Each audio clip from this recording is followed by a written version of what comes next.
اور جناب آج فلانے نے یہ کہہ دیا تو میرا پروگرام یہ بن گیا، تو پھر کل کسی نے اور کچھ کہہ دیا تو میرا پلان اور بن گیا۔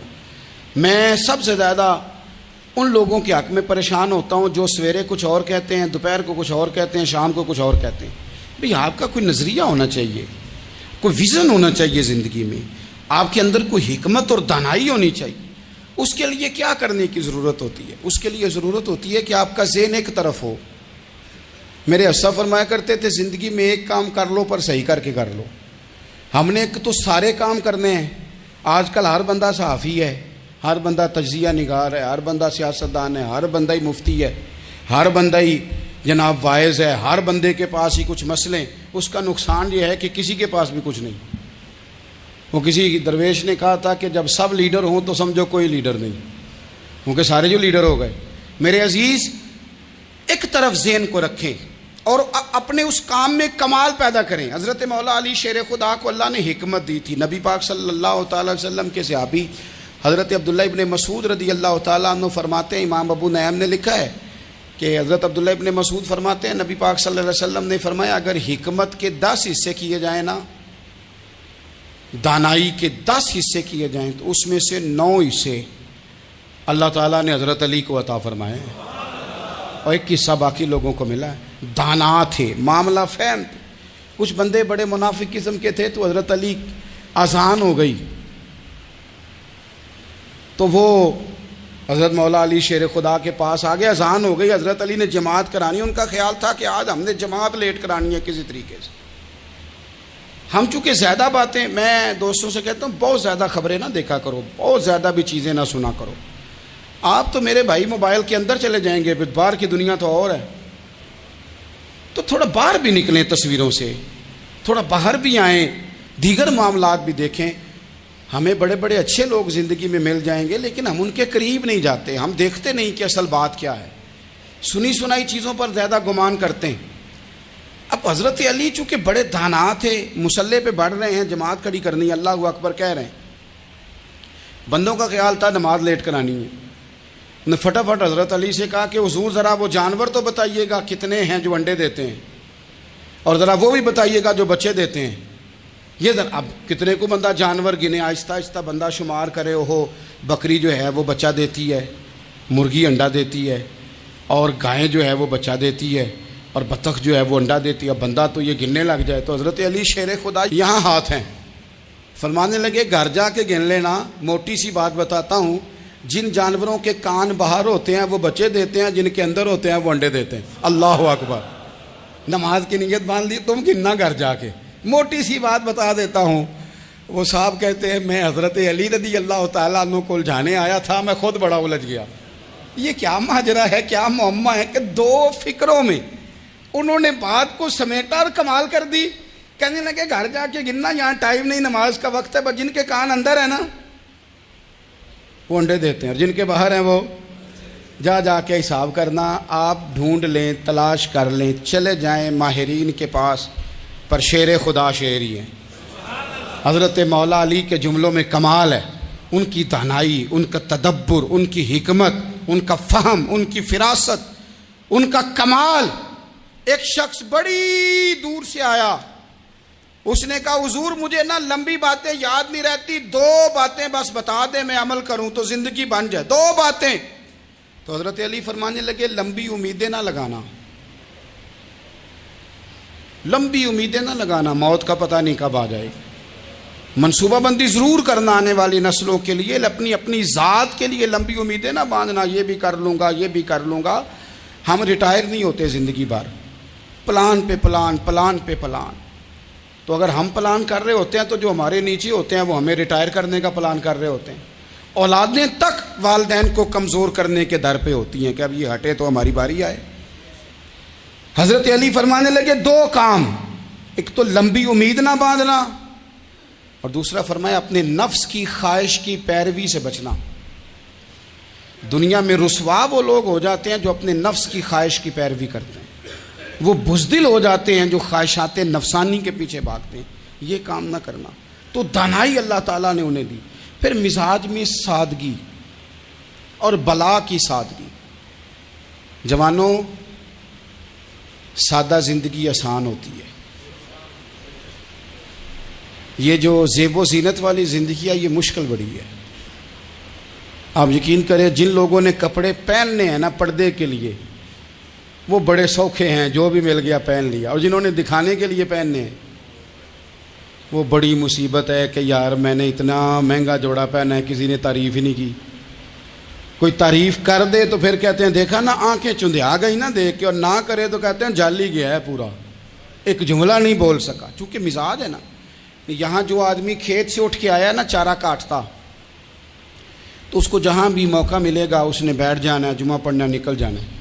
اور جس بچے نے 4-5 ہزار بالوں والوں کو دیا ہے نا سیدھے کر دے ذرا میرے، وہ بڑا پریشان ہے کہ میں نے اتنی محنت کی ہے کسی بندے نے دیکھا بھی نہیں. سادہ زندگی آسان ہوتی ہے، بندہ سوکھا رہتا ہے. اور جو تکلفات والی زندگی ہے، لوگ تعریف کریں لوگوں سے کچھ، وہ مشکل ہے. حضرت مولا علی اتنی حکمت، اتنی دلیری، اتنے بڑے آدمی، لیکن ایک دن نا نبی پاک صلی اللہ تعالیٰ علیہ وسلم کو پتہ چلا کہ حضرت فاطمہ زہرا میں اور جناب علی میں کسی بات میں رائے کا اختلاف ہوا ہے. تو حضرت علی ناراض ہو کے چلے گئے، حضور ڈھونڈنے نکلے. یہ بخاری میں موجود ہے. سرکار ڈھونڈنے نکلے تو دیکھا کہ حضرت علی نا مسجد نبوی کے ساتھ ننگی زمین پر ایک چادر بچھائی تھی. تو وہ جب سوئے حضرت علی تو آپ نے کروٹیں بدلی تو چادر بھی تھوڑی سی رک گئی. تو سارے کپڑوں کو مٹی لگی ہوئی ہے اور آرام سے حضرت مولا علی شیر خدا آرام کر رہے ہیں. میں جوانوں آپ سے کہتا ہوں یہ زندگی سوکھی ہوتی ہے. میں نے کھیت کی وٹ پہ، بننے پہ، کھیت کے کنارے پہ کسان سوتے ہوئے دیکھے ہیں، اور میں نے 1.5 کروڑ کی گاڑی میں نفسیات کے ڈاکٹر کے پاس بیٹھا وہ شخص دیکھا ہے جو کہتا ہے پتہ نہیں کیا بات ہے، نیند کیوں نہیں آتی. وہ زندگی آسان ہے، اس میں تھکاوٹ ہوئی ہے، بندہ سو گیا جہاں جگہ ملی سو گیا، اور کچھ تڑپ رہا ہے کیونکہ وہ عادی ہو گیا ہے، یہ 2 منٹ کے لیے بند ہو گیا ایسی، تو وہ گیا. حضرت علی وہاں آرام سے، سارے کپڑوں کو مٹی لگی ہے. میں مولا کائنات کی بات کر رہا ہوں، میں شیر خدا کی بات کر رہا ہوں، میں اسد اللہ کی بات، امام المشارق والمغارب کی بات کر رہا ہوں. حضرت مولا علی اور زمین پہ، سنگیو زمین پہ آرام سے سو رہے ہیں. میرے محبوب گئے اور جا کے فرمایا یا ابو تراب، او مٹی والے اٹھ جا. کپڑوں کو مٹی لگی تھی نا، مٹی والے اٹھ جا. لفظ کیا؟ یا ابا تراب، او مٹی والے. حضرت علی کو ساری حیات ظاہرہ جس نے بھی ابو تراب کہا جناب علی بڑے ہی راضی ہوئے، خوش ہوتے تھے، فرماتے تھے یہ مجھے کہو، یہ میرے نبی نے مجھے کہا ہے. اور مٹی والے اٹھ جا. آپ کی زندگی کی جو سادگی ہے، میں آپ سے عرض کروں ہمارے تکلفات ہمارے اپنوں کو بڑا پریشان کرتے ہیں. ایک داماد وہ ہوتا ہے جو جہاں بٹھاؤ بیٹھ گیا، تو بوڑھا سسر بھی سکون میں ہے، ساس بھی آرام. اور ایک وہ ہے کہ جو ہر بات میں بگڑتا ہے کہ یہ چادر میرے شایان شان تھی جو بچھائی ہے، تو پتہ نہیں ہے میں کون صاحب ہوتا ہوں، تم نے میری مرضی کے مطابق فلانا کام نہیں کیا. آپ یقین کریں سسر بیچارہ ادھار پکڑتا پھرتا ہے کہ داماد صاحب آ رہے ہیں، ہر بات میں رٹا، ہر بات میں جھگڑا. میرے پاس سنگی دور دراز سے آتے ہیں تو میں دیکھتا ہوں کہ اپنا لہجہ ہے، تو کچھ لوگ اتنے میٹھے اتنے پیار والے آتے ہیں کہ یوں محسوس ہوتا ہے کہ جیسے ان کے لیے آپ کو کوئی تکلف کرنے کی ضرورت نہیں. اور کچھ ایسے ہیں کہ آپ کو سرانے کھڑے ہونا پڑتا ہے کہ جناب کی چائے جلدی لے آئیں. مزاج نازنی پہ بعض چیزیں گراں گزرتی ہیں. تو بھائی جب آپ سادہ اور آسان ہو جاتے ہیں تو آپ دوسروں کے لیے بھی دشواری کم پیدا کرتے ہیں. حضرت علی شیر خدا کہتے ہیں بھوک لگ گئی تھی، بھوک بڑی لگ گئی اور حالات غربت کے تھے، آزمائش تھی. تو فرماتے ہیں کہ میں نے سوچا مزدوری نہ کر لیں. ہم کیا کرتے ہیں، جو زیادہ غریب ہے وہ مانگ لیتا ہے، جو درمیانے طبقہ کا وہ ادھار لے لیتا ہے. حضرت مولا علی نے کیا فرمایا مزدوری نہ کر لیں، چونکہ حالات کچھ اور تھے. تو حضرت مولا کائنات شیر خدا کرم اللہ تعالی وجہ الکریم فرماتے ہیں یہ سادگی دیکھیں. آپ فرماتے ہیں میں مزدوری ڈھونڈنے نکلا. کیوں نہیں ملتی ہمارے جوانوں کو مزدوری؟ کیوں کہانیاں سناتے ہیں؟ حضرت علی کہتے ہیں میں ڈھونڈنے نکلا. ایک عورت کو میں نے دیکھا کہ اس نے کچھ مٹی نکال کے رکھی ہوئی ہے، تو اسے تر کرنا چاہتی ہے. پرانے زمانے میں مٹی میں پانی ڈال کے اسی سے لوگ کام لیتے تھے, اسی سے دیواریں بن جاتی تھیں. ہم گارا کہتے ہیں اپنی زبان میں. تو وہ گارا بنانا چاہتی ہے لیکن پانی نہیں نکل رہا اس سے نا. اس نے کنویں سے پانی نکالنا, نکل نہیں رہا. تو حضرت مولا علی شیر خدا کرم اللہ تعالیٰ وجہ الکریم فرمانے لگے, میں نے اس بی بی سے کہا کہ میں پانی نکال دوں, مزدوری دو گی؟ اس نے کہا میں بھی مزدوری تلاش کر رہی تھی. ایک پانی کا ڈول آپ نکالیں گے اور مٹی پہ ڈالیں گے تو ایک کھجور دوں گی. حضرت علی فرماتے ہیں گرمی بڑی سخت تھی, میں نے 16 ڈول پانی کے نکالے, 16 برتن بھر کے پانی نکالا اور اس مٹی پہ ڈالا. پھر میں ہاتھ دھو کے آیا اور اس خاتون کے پاس بیٹھا تو اس نے مجھے, او مزدورو کمزور کمزور پڑتے ہو, پیچھے پیچھے ہو کے بیٹھتے ہو, خیال بناتے ہو کہ ہم کوئی کمزور لوگ ہیں. یہ دیکھو میں کن کی بات کر رہا ہوں, جن کا پیار ایمان ہے, جن کی محبت ایمان ہے. حضرت مولا علی شیر خدا تمہیں سبق دے رہے ہیں کہ حکمت, دانائی, بہادری اور پھر سادگی. مجھ سے کئی دفعہ لوگ پوچھتے ہیں آپ کے والد صاحب, تو میں نے کبھی جھجک کے نہیں بتایا, نہیں میرے ابا پروفیسر نہیں تھے, میرے ابا پیر نہیں تھے, میرے والد صاحب جو تھے وہ عالم نہیں تھے. لیکن مجھے فخر ہے جب ان کا انتقال ہوا اور میں انہیں غسل دے رہا تھا تو اس وقت بھی ان کے ہاتھوں پہ چھالے تھے, اس لیے کہ وہ مزدور تھے, وہ محنت کرتے تھے. انہوں نے جیبیں کاٹ کے روٹی نہیں کھائی, انہوں نے ہمیں جو کما کے کھلایا ہے وہ محنت اور مزدوری کا ہے. میں ناز سے کہا کرتا ہوں الحمدللہ میں کسان کا بیٹا ہوں, میں اس کا بیٹا ہوں جو دھرتی کا سینہ چیر کے اناج اگاتے تھے.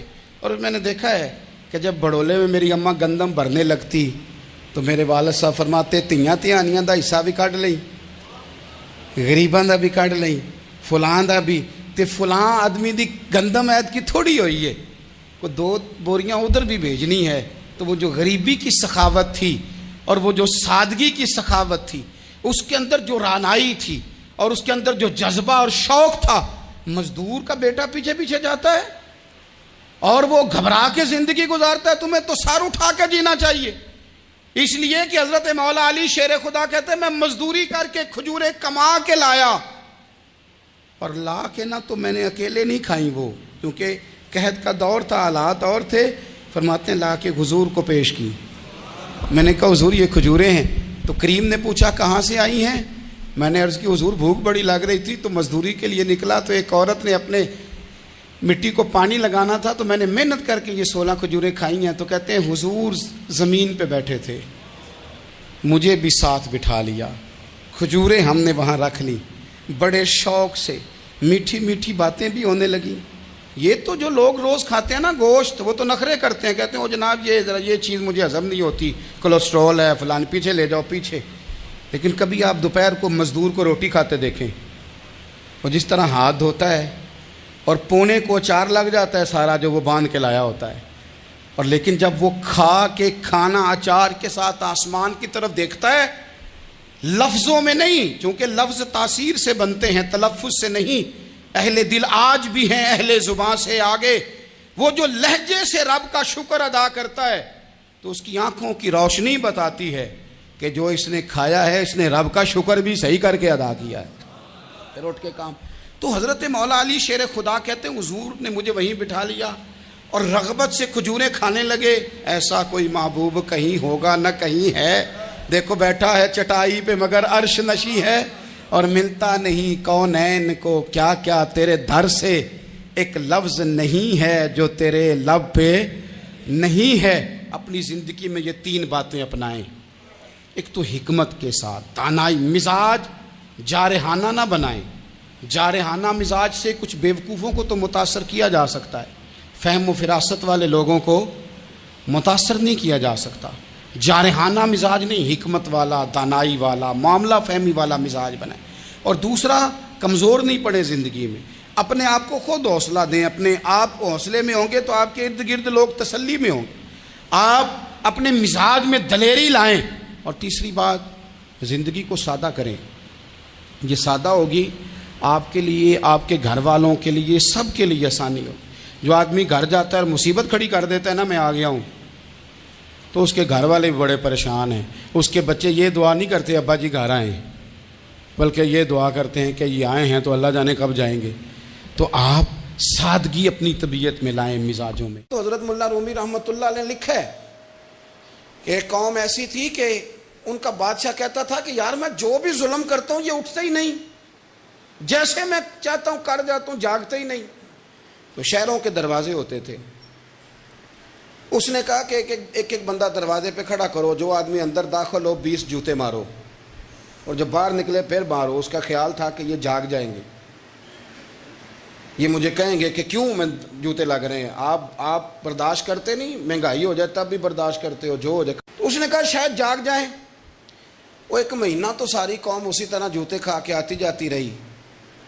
تو عارف رومی کہتے ہیں کہ ایک دن وہ سیانے سیانے بندے منتخب لوگ جمع ہو کے بادشاہ کے پاس آئے، تو بادشاہ وزیر سے کہنے لگا لو یہ والا مسئلہ ٹھیک ہو گیا، جاگ گئی ہے میری قوم، اب یہ مجھ سے کہیں گے کہ کیوں جوتے مرواتے ہو، تو میں کہوں گا تمہیں جگانا تھا، تو تم جاگ جاؤ، میں مر گیا تو پیچھے لوگ تمہارے اوپر ظلم کریں گے۔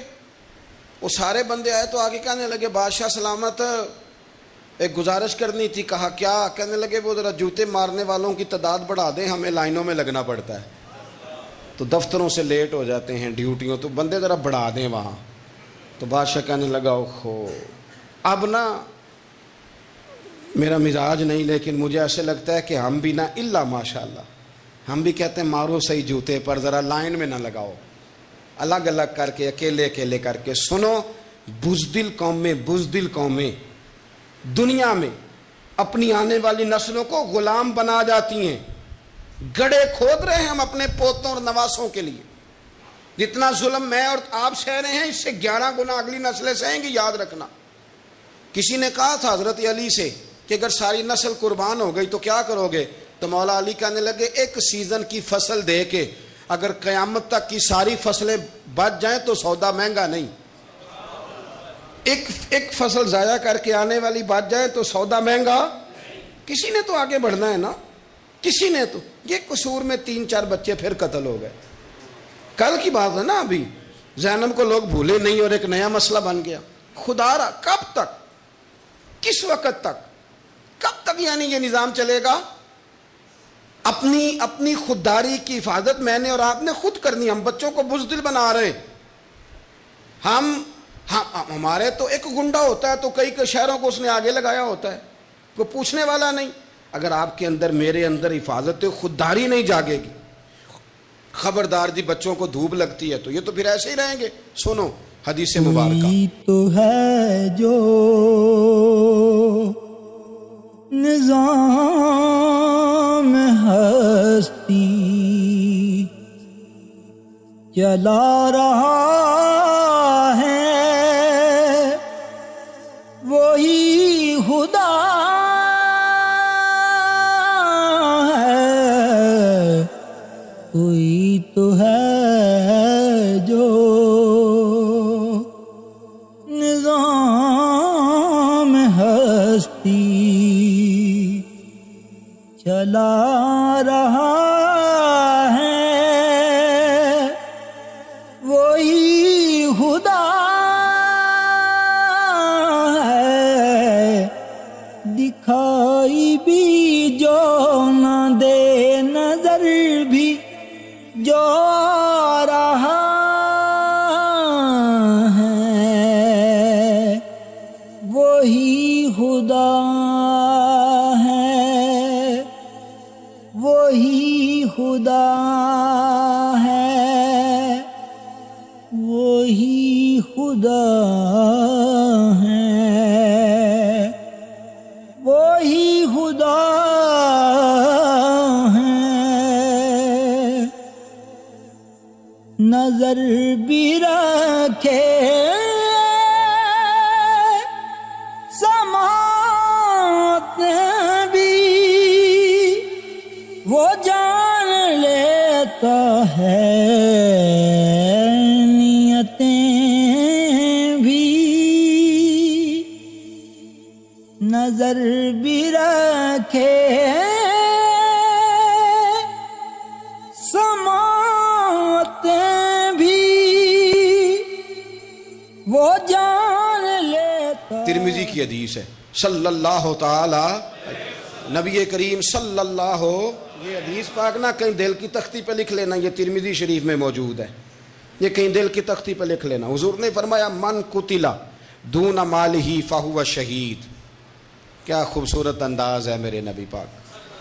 حضور فرمانے لگے جو شخص اپنے مال کی حفاظت کرتا کرتا مر گیا وہ عام موت نہیں مرا، شہادت کی موت مرا ہے. ایسے کر کے پلیٹ میں رکھ کے نہیں چور کو دے دینے پیسے. ہاں اگر آپ نہتے ہیں، اس کے پاس اسلحہ ہے تو پھر بات اور ہے، پھر جان بچانے کی اہمیت زیادہ ہے. لیکن آپ طاقت کٹھی کریں. یہ کیا بات ہوئی کہ چور آیا اور لے کے چلا گیا؟ فرمایا من قتل دون مالہ فہو شہید. جو اپنے مال کی یعنی جائز پیسے اس نے کمائے ایسے ہی کو لے جائے. فرمایا جو اپنے مال کی حفاظت کرتے ہوئے مر گیا، تمہارے نبی کا وعدہ ہے وہ شہادت کی موت مرا، گویا اللہ اسے بغیر حساب کتاب جنت عطا کرے گا. اور حضور فرمانے لگے ومن قتل دون دمہ فہو شہید. فرمایا جو آدمی اپنی جان کی حفاظت کرتے ہوئے مر گیا، کسی نے اس پر حملہ کیا، اس نے جان بچائی، لڑا اور مر گیا، عام موت نہیں مرا. حضور فرماتے ہیں میرا وعدہ ہے وہ شہادت کی موت گیا. سیاستہ کی روایت پڑھ رہا ہوں. اور حضور فرماتے دینہ فہو شہید. جو اپنے مذہب کی حفاظت کرتے ہوئے مرا. ذرا ترتیب دیکھو، پہلے نمبر پہ حضور نے مال کا نام لیا ہے، دوسرے نمبر پر رسول کریم علیہ السلام نے جان کا نام لیا، اور دین کا نام تیسرے نمبر پہ لیا ہے. فرمایا جو اپنے دین کی حفاظت، گویا مال بچانا یہ بھی ایمان ہے، جان بچانا یہ بھی ایمان ہے. اور فرمایا جو دین کی حفاظت کرتے مرا وہ بھی شہید ہے. اور پھر میرے رسول کریم فرمانے لگے ومن قتل دون اہلہ فہو شہید. فرمایا جو اپنے بال بچوں کو بچاتے بچاتے مر گیا، اللہ اسے بھی شہادت کا درجہ عطا کرے گا. جو شخص مال بچاتے دنیا سے چلا گیا وہ بھی شہید، جان بتاتے چلا گیا وہ بھی. تو پلیٹ میں رکھ کے دینا شروع کر دیا سارا کچھ پلیٹ میں. فرمایا جو آدمی اپنی جان بچاتے چلا گیا شہید، دین بچاتے چلا گیا شہید، گھر والوں کو بچاتے چلا گیا. نبی کریم علیہ السلام کی خدمت میں ایک صحابی نے عرض کی حضور اگر کو میرا مال چھیننا چاہے تو حضور نے فرمایا مقابلہ کر. مسلم شریف کی حدیث ہے، مقابلہ کر. عرض کی حضور اگر اس نے مجھے قتل کر دیا تو حضور فرمانے لگے رب تجھے شہادت کا درجہ دے گا. عرض کی یا رسول اللہ اگر میں نے اسے قتل کر دیا تو حضور فرمانے لگے پھر رب اسے جہنم میں ڈال دے گا. تجھے شہادت ملے گی شہادت، اور اسے دوزخ ملے گی. ہمت پیدا کرے، دلیری پیدا کرے. اللہ تعالیٰ نے قرآن مجید میں ارشاد فرمایا ہے کہ النبی اولیٰ بالمؤمنین من انفسہم. فرمایا یہ نبی مسلمانوں سے ان کی جانوں سے بھی زیادہ قریب ہیں. وازواجہ امہاتہم، اور ان کی بیویاں مومنوں کی مائیں ہیں. نبی پاک صلی اللہ تعالیٰ علیہ وسلم کی تمام ازواج مطہرات مومنوں کی مائیں ہیں. مومنوں کا ان کے ساتھ خصوصی تعلق محبت ہونا چاہیے، رشتہ عقیدت ہونا چاہیے. اپنی ان ماؤں کے ساتھ مسلمانوں کی دلچسپیاں بڑی خوبصورت ہونی چاہیے. ہر لمحہ ان کی عقیدت مسلمانوں کے دلوں میں بڑھتی رہنی چاہیے. ہماری ماؤں کو، ہماری بہنوں کو، ہماری بیٹیوں کو، ہماری آنے والی نسلوں اور اولادوں کو مومنوں کی ان ماؤں کی سیرت کے ساتھ ہمیں آگاہ کرنا چاہیے. وہ خوبصورت زندگی جو ان پاک بیویوں نے گزاری اور وہ طرز حیات جو ان ازواج مطہرات نے چھوڑا، وہ طرز حیات ہمیں سبقاً اپنے گھروں کے اندر اس کی تعلیم دینی چاہیے. اکثر سیرت نگاروں کے نزدیک سیدہ طیبہ طاہرہ حضرت خدیجہ الکبریٰ رضی اللہ تعالی عنہا کا یوم وصال رمضان المبارک میں ہے، اور بعض نے لکھا رمضان المبارک کی 10 تاریخ کو ہے. کائنات ارضی پر جن لوگوں نے وفا کی تاریخ لکھی اور اس دھرتی پر جن لوگوں نے وفاداری کو حسن، وقار اور خوبصورتی کے ساتھ قائم فرمایا، اور جن کی تاریخ انسانیت کو زندہ رکھے گی، اور جن کا نام قیامت تک لوگوں کے لیے مشعل راہ رہے گا، اور جن کی محبتوں سے لوگ خیرات حاصل کرتے رہیں گے، ان میں ایک نام ہے سیدہ خدیجہ الکبریٰ رضی اللہ تعالی عنہا کا.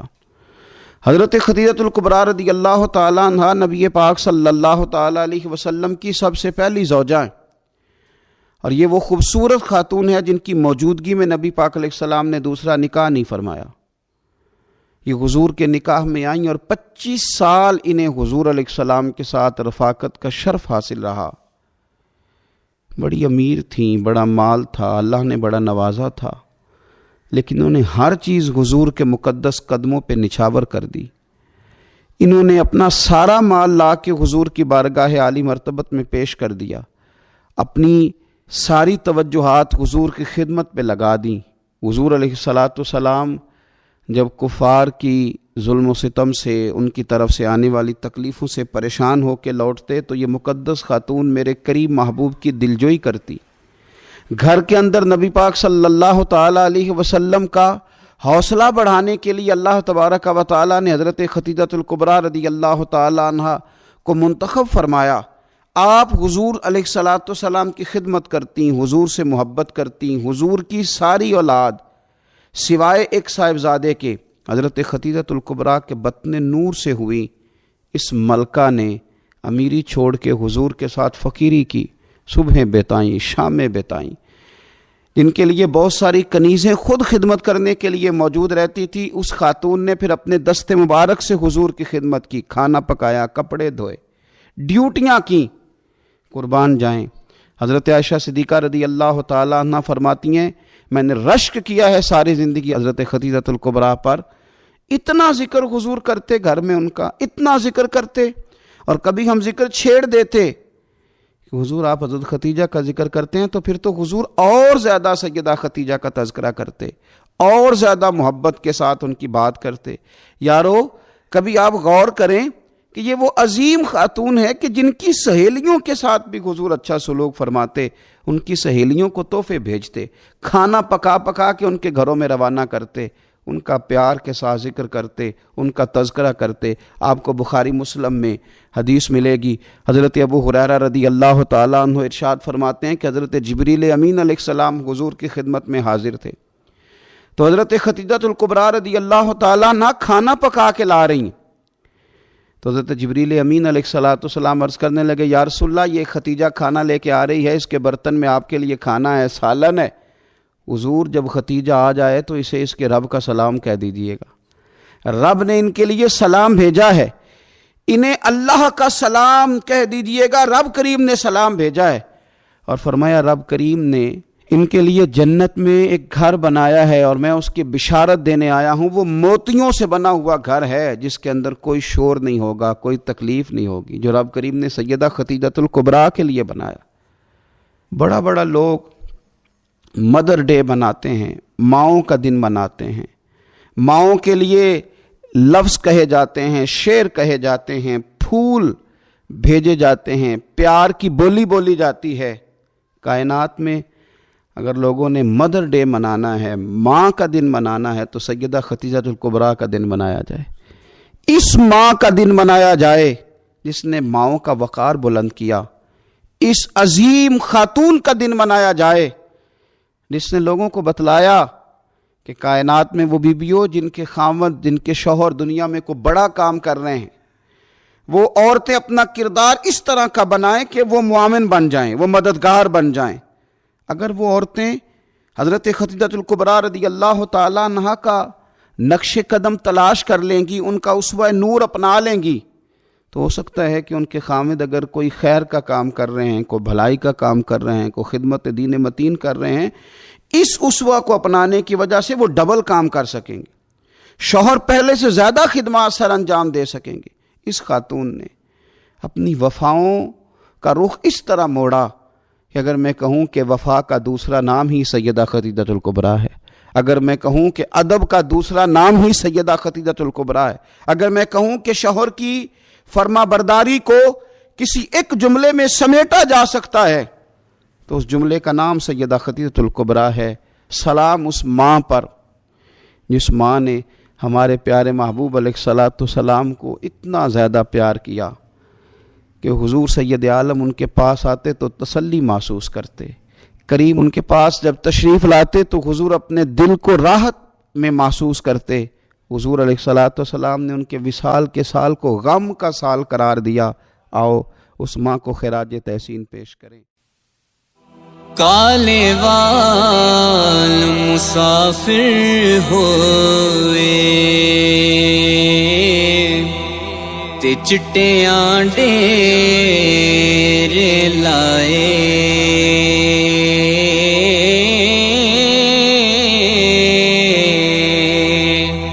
ویکھ محمد بخشا موت سنیہ آئے ویکھ محمد بخشا موت سنیہ آئے ککھ سواد نہ مشری اندر تے کھنڈاں وی چکھ ڈٹھیاں ککھ سواد نہ مشری اندر تے کھنڈاں وی چکھ ڈٹھیاں اینا ساریاں چیزاں نالوں گلاں سجن دیاں مٹھیاں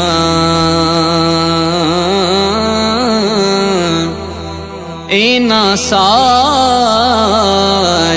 چیزاں نالوں گلاں سجن دیاں مٹھیاں